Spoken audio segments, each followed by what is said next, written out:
Hello and welcome everyone. With this episode, we have completed the 50th episode of The Social Connection, your program about social media, the trends you talked about and what new changes social media companies have to offer its users. I am Preeti Tiwari and with me is Arun Nayar. Thank you, Preeti. This is the 50th episode and we'd like to thank all of you for your love and support throughout this journey. In the next half an hour, we'll take you through the top trends, latest news and everything that kept social media space busy. But first up, let's take a look at what we have in store for you in this edition. Facebook removes feeling fat option after online campaign. Mobile internet users in India expected to reach 213 million by June this year. Google Code disables new project creation will shut down by January next year. Facebook has removed the fat option from the list of feelings available as part of its status feature. The move comes after an online campaign asked the social media giant to stop encouraging negative body image. Yes, the social network will no longer let users update their status to say feeling fat, which is accompanied by a chubby-cheeked emoticon. Take a look. Social media giant Facebook has removed the fat option from its list of feelings available as a part of its status feature. Apparently, the social network has taken this step in response to a Change.org petition which gathered almost 17,000 signatures. Playwright Katherine Wingarten and a group campaigning against negative body image called Endangered Bodies argued that fat is not a feeling and that the status option along with an illustrative emoji face with a double chin was derisive to overweight people and damaging to those struggling with body image. Wingarten's petition statement read, "Fat is not a feeling. Fat is a natural part of our bodies, no matter their weight. And all bodies deserve to be respected and cared for." Facebook has since contacted Wingarten to inform her that the status option and accompanying emoji have been removed and replaced with a more neutral feeling as stuff. After this, Facebook released a statement saying, "We have heard from our community that listing feeling fat as an option for status updates could reinforce negative body image, particularly for people struggling with eating disorders. So we are going to remove feeling fat from the list of options." In response to the decision, Wingarten posted on the petition, "I am thrilled that Facebook decided to remove the feeling fat emoji." Users of the social network are also given options to elaborate on their statuses with other drop-down menus apart from the state how they are feeling. The options listed include what are people listening to, reading, watching, looking for, eating, drinking and where they are traveling to. We all know that mobile phone users in India are growing by leaps and bounds, and so are the internet users on cell phones. Interestingly, in India, web users on mobile are expected to reach 213 million by June this year. Yes, and the main reason behind this rapid increase is the availability of cheaper smartphones and affordable data plans in the market. The report by Internet and Mobile Association of India says India will overtake the United States as the second largest internet market in the world. More details in this report. The mobile internet user base in India is all set to exceed 213 million by June this year. The report titled Mobile Internet in India 2014, released this week, said there were 173 million mobile internet users in the country at the end of December last year. The report was jointly released by a non-profit organization, Internet and Mobile Association of India and IMRB International. The report stated that mobile web users living in rural areas have accounted for a growth rate of 33% since October of last year, and the total is expected to touch 53 million within the next 6 months. Mobile internet consumers in urban and rural regions are likely to reach 143 million and 49 million by March this year respectively. As more and more people surf the web on their phones, monthly bills are getting bigger too. Average monthly mobile bill per user in India has increased by 13% in last year to Rs 439 across the country. The report also found that 63% of the country's mobile internet users spend between 101 and Rs 500 monthly on their mobile connection. About one-fourth users spend between 501 and Rs 1000. The report stated that availability of cheaper smartphones and affordable data plan in the market is the main reason for increasing the rate of users. It also revealed that the primary activity for 74% of mobile internet users is to access email. It is followed by social networking, which is accessed by 61% of the mobile internet users. Online chatting through instant messengers, watching videos, listening to music and navigation are some of the other activities common among users. According to the Telecom Regulatory Authority of India, there were 935.4 million mobile connections in India as on 31st October last year. The IAMAI IMRB survey was conducted across 35 cities with more than 1 million populations, including the 8 large metros and smaller cities such as Coimbatore, Jaipur, Lucknow, Ludhiana and Visakhapatnam. The report also forecast to touch 302 million internet users, both mobile and broadband, by end of 2014, overtaking the US as the second largest internet market in the world. At present, China stands in the lead with its population of web users crossing 600 million, while the US has 279 million users.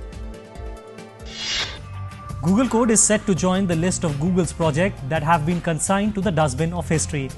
The open source project hosting service will no longer be accepting new project submissions from this week. Here's more in this report. The technology giant Google has announced that it is shutting down Google Code, a space for coders to share and store their web projects with other coders and the larger web. The open source project hosting service will no longer be accepting new project submissions. The company will no longer be accepting updates to existing projects from August 24th and will be closed entirely on January 25th next year. According to Google, the reason for the shutdown is the fact that it is too often used for malware, spam and other projects that do not benefit the greater web. Users can migrate their work from Google Code to GitHub using the Exporter tool or standalone services that move content to Bitbucket and SourceForge. For actively maintained projects, there should be ample time to migrate to alternative platforms. The company is also providing a link to migration tools designed to help coders move their projects off Google Code. Exporting to GitHub is probably the easiest, as Google has an export to GitHub tool.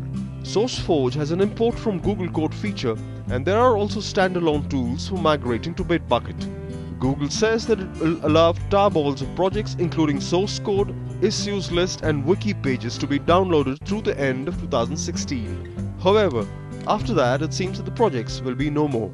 The company says that the closure is due to Google Code being inundated with spam and abuse, and that these problems had come to dominate their workload of administering the service. The problem with Google Code is that not only was it being used to create spam and malware, but also many are likely to download things from google.com without thinking twice about the fact that it might be from a third-party developer. When it was launched in 2006, there were fewer good project hosting options, but with services such as GitHub and Bitbucket now available, there is no great need for Google to have its own solution. We're heading for a short commercial break. We have lots of interesting stories coming up. Stay tuned and keep watching DD News. Welcome back. You must be familiar with the trending topics of the week, but here's a quick wrap of the top trends on social media sites. Prime Minister Narendra Modi's three-nation tour of Seychelles, Mauritius and Sri Lanka was much discussed on various social media sites. Inauguration of various projects and his speech was watched, talked and shared on almost all social media platforms. The defending champions India's finished all-win record in their 6 Group B League matches in World Cup. This week, matches with Ireland and Zimbabwe were one of the top trends on the chart. Skipper MS Dhoni also broke the records of former skipper Ganguly of maximum overseas win by India. The much-awaited flick of Bollywood actor Anushka Sharma, NH10, was released this week. The promo and the trailers of the movie were among the top trends of the week.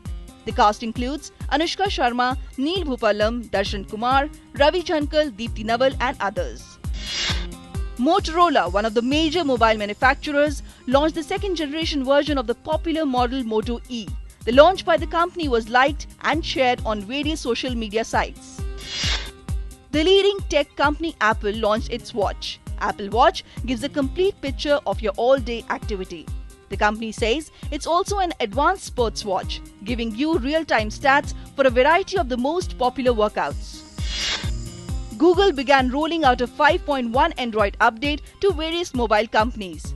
The news was a buzz on various social media sites. The Lollipop version of the mobile application was earlier given only to the Google-based phones. The new version is easier to use and share with user-friendly activities. Hashtags have become a norm nowadays, and a post without it seems incomplete. The iconic pound sign has come a long way from its first usage in 2007. So in the next few minutes, we'll take you through the history of hashtag and its very interesting journey on social media sites. Take a look. Twitter's head of news Vivian Schiller recently called hashtags arcane and hinted that they might be on their way out. Even though this has not been confirmed, it shocked quite a few users as the social network is largely responsible for turning the hashtag into a household term. For many, the success of hashtags can be seen while connecting users based on common topics.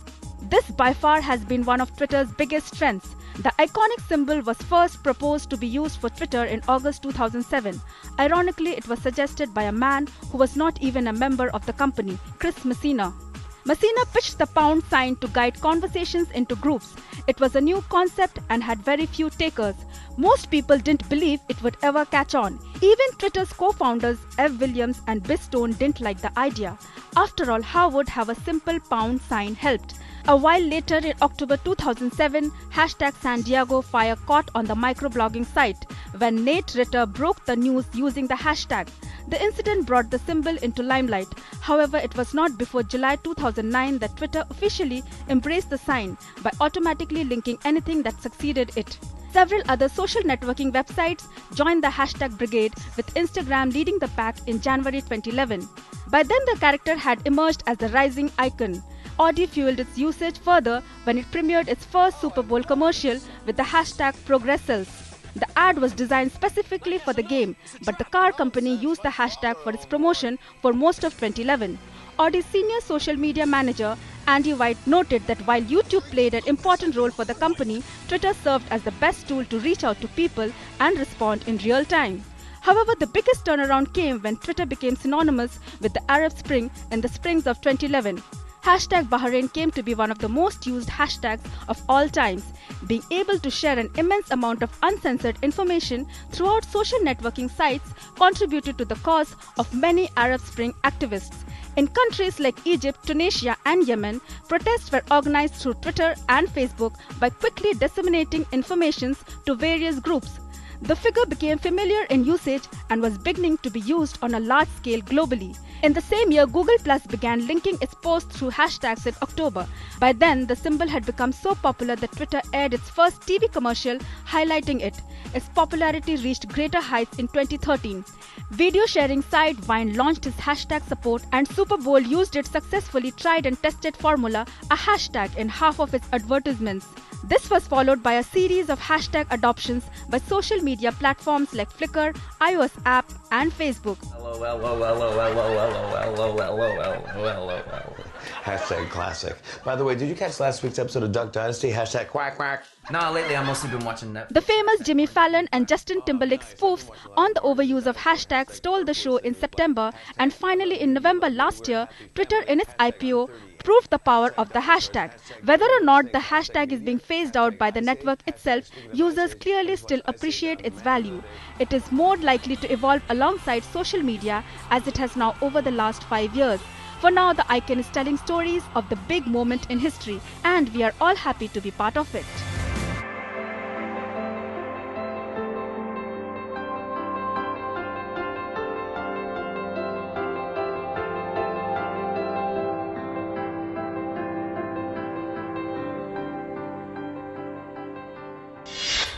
Time to slip into a short breather. We'll be right back. Stay tuned.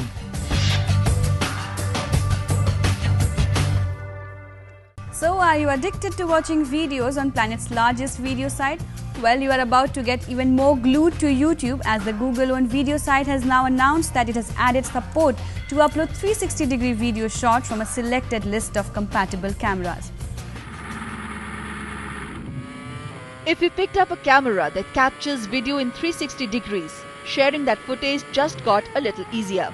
The Google-owned video site YouTube has officially begun supporting 360-degree video formats in the majority of its mobile and web platforms.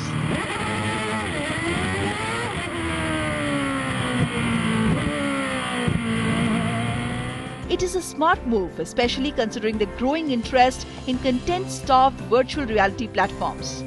YouTube says it will support 360 video viewing in its existing YouTube Android app, on YouTube website and in embedded videos on Chrome. Mobile users can tilt their device around to adjust the point of view, much like you would with an augmented reality experience while on the desktop. Viewers can use their mouse to drag the video and see new angles. iPhone and iPad support isn't available yet, but it should be available in the future. Google is working with a number of cameras and manufacturers so that the 360 videos they capture are easy to upload on YouTube. In the future, Google will add additional features like auto-detecting when a 360-degree video has been uploaded, the ability to add filters and better search functionality for finding these videos.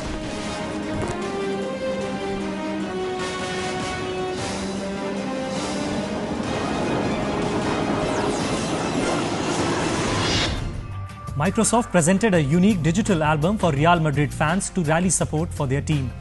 Supporters from over 100 countries have contributed to create the first digital sticker collection of the European footballing giant. Take a look.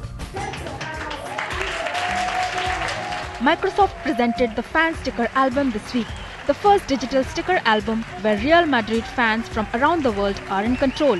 The fan sticker album debuted in Santiago Bernabeu Stadium and was presented by players in the first team squad, Bale, Chicharito, Marcelo and Sergio Ramos.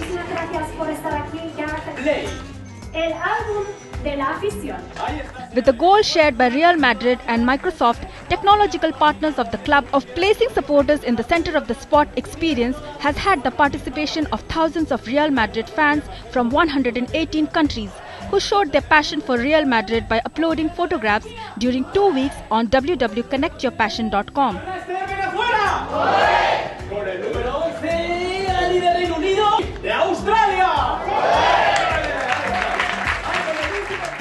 This project, which has been communicated by tens of Microsoft social media accounts in different countries, has got more than 1 million Facebook likes and more than 1.5 million reproductions of its spot.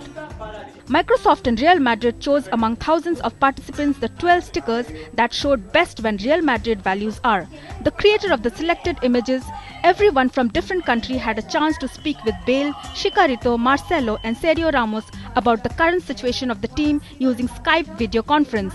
The fan sticker album is a perfect example of how Microsoft technology can be a bridge between people anywhere in the world. This new initiative is supported by Microsoft, offering an open, secure and flexible platform in the cloud for organizations. Furthermore, to allow natural interaction between Real Madrid players and fans around the world during an event, Microsoft also made available Skype for Business. This is the tool that reinvents productivity by tearing down the distance barrier, and it will replace Microsoft Lync by mid-2015.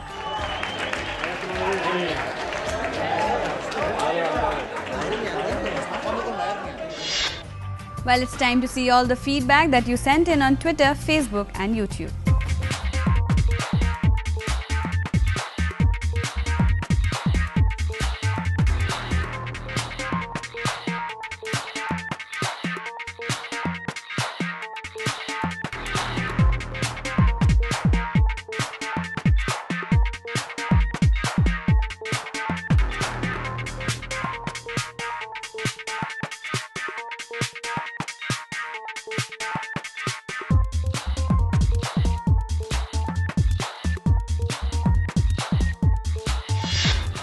Well, this is the end of our show. Continue sending in your feedback, comments as you have been on ddnews.com@gmail.com, on our Twitter handle ddnewslive, our Facebook page or on our YouTube channel.